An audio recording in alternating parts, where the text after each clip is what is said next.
Karim Benzema is in his 12th season with Real Madrid, and while his goal output has fluctuated at times, his last 3 seasons have seen him thrive as he is on track for one of his best yet, potentially breaking his personal record for goals in a single season. However, while he personally has thrived, Real Madrid in general have struggled in the attack, as Benzema has become a one-man attack. And as he is turning 34 this year, it's an area they need to be more proactive in the transfer market. Hey guys, I hope you're doing well. Welcome back once again to the channel. It's Friday, so let's take in a quick little Benzema video to consider over the weekend. You know, the challenges Real Madrid will have in the attack, the further challenges if they don't address this issue.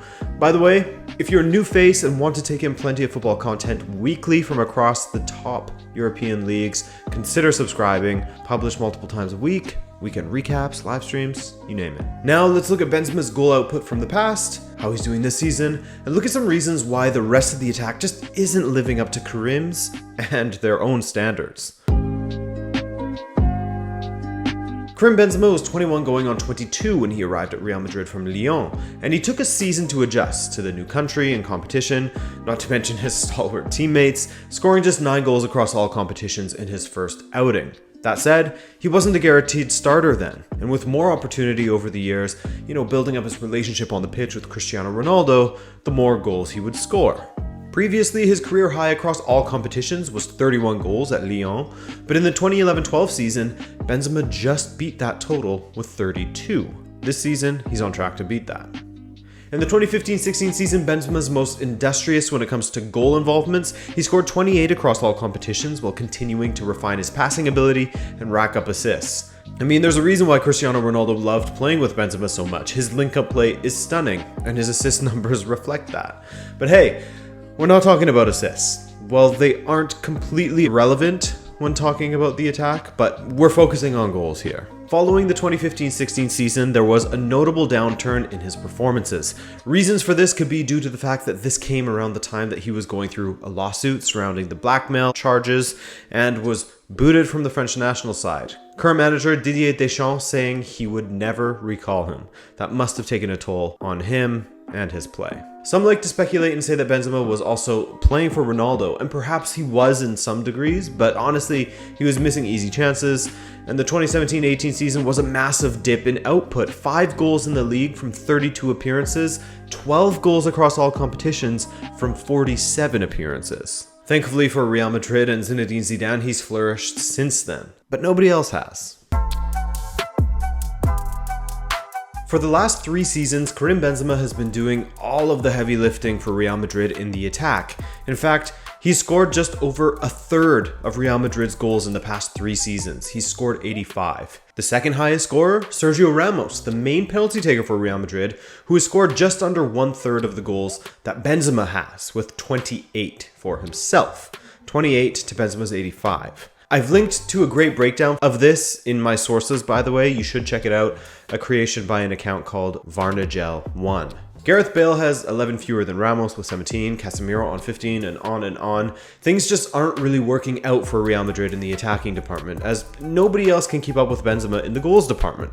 Scoring just over 3 times as much as the next guy over the last 3 seasons, I mean, that's a massive void. Especially when thinking that the guy who's in second place scored many of his goals from the penalty spot. And they won't be able to count on him for many more years either, as Sergio Ramos is 35 now. It looks like he might sign an extension to his contract, but I mean, come on, we're relying on center backs for goals. The support in the attack is the major issue for Real Madrid, and if it isn't addressed soon, there will be major issues for them to contend with, and results will suffer. It's funny, Real Madrid once had this identity as a team that was lethal in the attack. Now they resemble a team that, is sort of built off of their solid but aging midfield and an attack that is held up by Benzema himself. For one reason or another, their signings going forward haven't worked out, have they? Who of their offensive signings has contributed to their goal-scoring output? I mean, look, they brought in Luka Jovic. He was a bust and was sent on loan to Eintracht Frankfurt, where he has actually continued to struggle of late. Just 1 goal in his last 13 appearances for Frankfurt, and no assists to speak of either.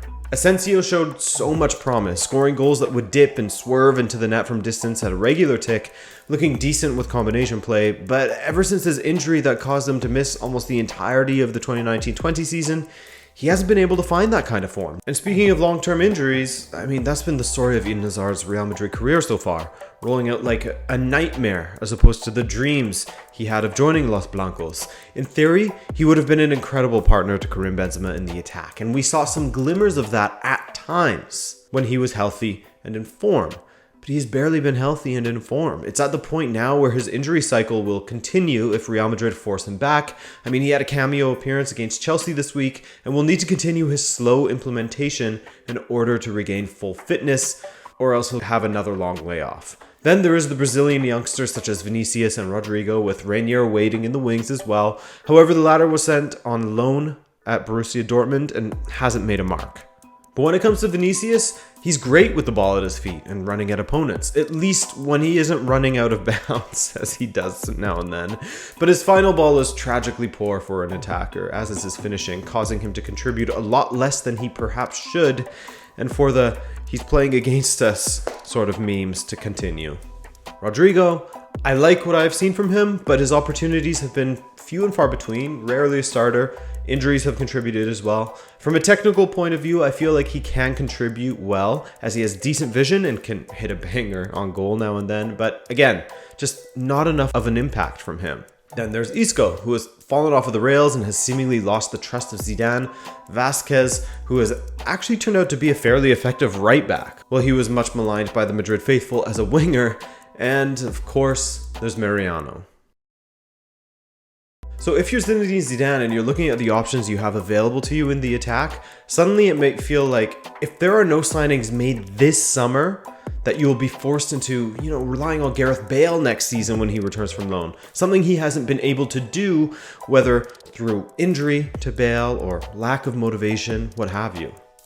Florentino Perez claims that Real Madrid and other big European clubs needed the Super League, that the financial distribution model of UEFA was broken, and the teams involved in the Champions League were struggling. But they still have some budgets for signings, it is to be believed. And they certainly need them. I mean, they are dying for some support in the attack for Karim Benzema, as signing after signing has failed in that area of the pitch. With the signing of David Alaba seemingly close to completion to bring some depth to the center back position, the attack has to be the priority now. Mbappé and Haaland have been rumored, and while they can maybe scrape by with Benzema as the lone contributor for another season, he's getting into the phase of his career where he could have a sharp drop off at any point. Once you get to this sort of age, it could come at any time. For Real's sake, they'll be praying that doesn't come before they make that marquee signing.